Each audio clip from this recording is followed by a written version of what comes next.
বুঝছো বন্ধু, একদিন রাত পোহাইলে দেখবা তুমি নাই, পৃথিবীবাসী জানবে তুমি মরে গেছো। পৃথিবীর তখন আলো ফুটবে, চাঁদও উঠবে, সিএনজিও চলবে, অটোও চলবে, দোকানপাট সবই চলবে।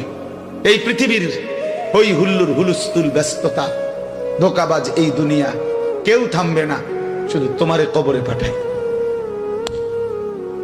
ধোকাবাজ এই দুনিয়া, এই দুনিয়া প্রতারক, এই দুনিয়া কেউ থামে না। সামনের সিএনজি অ্যাক্সিডেন্ট করলো, পিছনের সিএনজি থামে না, ছাড়ি দিয়ে যায় না। সামনের গাড়ি অ্যাক্সিডেন্ট করলে পিছনের গাড়ি থামে না, ছাড়ি দিয়ে যায়। স্বার্থপর এই দুনিয়ায় কেউ থামে না।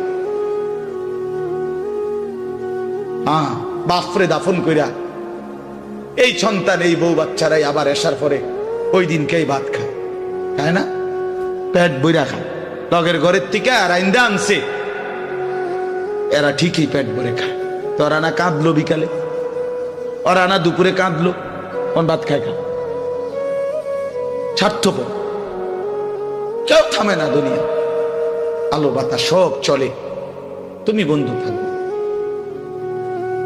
আল্লাহকুমুত তাকাসুর হাত্তা যুরতুমুল মাকাবির। আল্লাহ বলছে, বান্দা আখিরাত ভুলে গেলা, দুনিয়ায় ডুবে গেলা, তবে মনে রেখো হাত্তা যুরতুমুল মাকাবির, এরই মাঝে কিন্তু একদিন কবরস্থানেই পৌঁছে যাবে। হ্যাঁ, কই পৌঁছে যাইবা? তোমরা কবরস্থান দেখো নাই ভাইয়া? কাল্লা সাউফা তা'লামুন।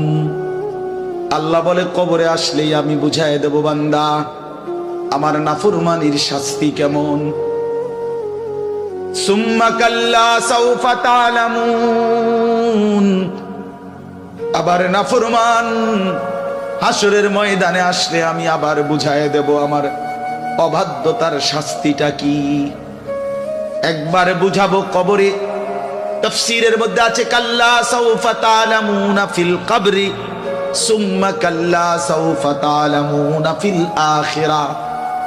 আল্লাহ বলে, একবার কবরে বুঝাইবো আমারে ত্যাগ করা, আমার নাফরমানি, আমারে সিজদা না করার শাস্তিটা কি, কবরেই টের পাইবা। ওয়া ইউকাইয়াদু লাহু মালাকুন আমা ওয়া আসাম্মু আবকাম। নবী বলেন, নাফরমানের কবরে এমন একজন ফেরেশতা পাঠানো হবে, যেই ফেরেশতা অন্ধ, বোবা, বধির, চোখেও দেখে না, কানেও শোনে না, জবানেও কথা বলতে পারে না। ফায়ুদরাবু লাহু বিমিতরাকাতিন মিন হাদিদ গরবাতান বাইনা উদুনাইহি। আল্লাহর নবী বলেন, ওই ফেরেশতা ওই নাফরমান পাপীকে লোহার হাতুড়ি মুগুর দিয়ে দুই কান বরাবর এমন জোরে আঘাত মারবে, ফায়াসিহু সাইহাতান ইয়াসমাউহা মান ইয়ালিহি ইল্লা তাকালাইন। নবী বলে, নাফরমান এত জোরে চিৎকার করবে, মানুষ এবং জিন ব্যতীত আল্লাহর সব সৃষ্টি শুনবে।